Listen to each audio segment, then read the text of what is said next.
విషపు కొండ కథ మౌనంగా రోదిస్తున్న నగరం. ఒకప్పుడు పచ్చని చెట్లు, ప్రశాంతమైన చెరువులతో కలకలలాడే జవహర్ నగర్ ఇప్పుడు ఆ ప్రాంతం నగర విషాదానికి సాక్ష్యం. జవహర్ నగర్ చెత్త కుప్ప వెనుక ఉన్న చేతు నిజాలు. కొన్నేళ్ల క్రితం జవహర్ నగర్ అంటే ఒక ప్రశాంతమైన పల్లెటూరు. కానీ నగరం పెరిగే కొద్దీ అక్కడి మనుషులు తాము వాడి పారేసిన చెత్తనంతా తీసుకెళ్లి ఆ ఊరి పొలిమేరల్లో పొయ్యటం మొదలు పెట్టారు. రోజులు గడిచే కొద్దీ ఆ చెత్త కుప్ప చిన్నగా పెరిగి పెద్దదై నేడు ఏకంగా చారిత్రక గోల్కొండ కోట అంతా ఎత్తుకు చేరుకుంది. ఈ చెత్త కొండ మౌనంగా ఉండదు. దీని లోపల కుళ్లిపోతున్న వ్యర్థాల నుంచి ప్రతి గంటకి 5.9 టన్నుల మిథేన్ వాయువు విడుదలవుతోంది. అంటే ఒకేసారి 12 లక్షల కార్లు పొగ వదిలితే ఎంత కాలుష్యం ఉంటుందో అంత విషయాన్ని ఇది గాలిలోకి పంపుతోంది.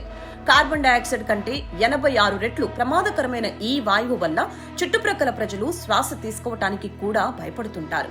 వర్షం పడినప్పుడు ఆ చెత్త కుప్పల నుంచి నల్లటి విషపూరితమైన ద్రవం నేలలోకి ఇంకుతోంది. ఫలితంగా 10 కిలోమీటర్ల మేర భూగర్భ జలాలు విషతుల్యమయ్యాయి.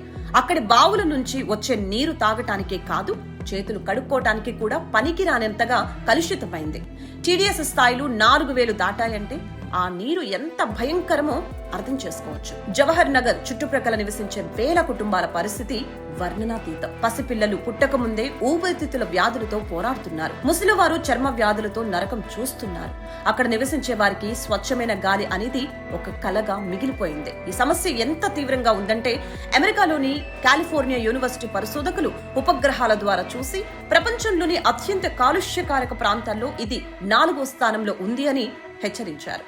జవహర్ నగర్ యార్డ్ అనేది కేవలం ఒక చెత్త కుప్ప కాదు, అది ప్రభుత్వాలు సృష్టించుకున్న ఒక పర్యావరణ బాంబు. ఒకప్పుడు కోటలు విజయానికి గుర్తులుగా ఉండేవి, కానీ ఈ చెత్త కోట ప్రభుత్వాల నిర్లక్ష్యానికి చిహ్నంగా నిలుస్తోంది.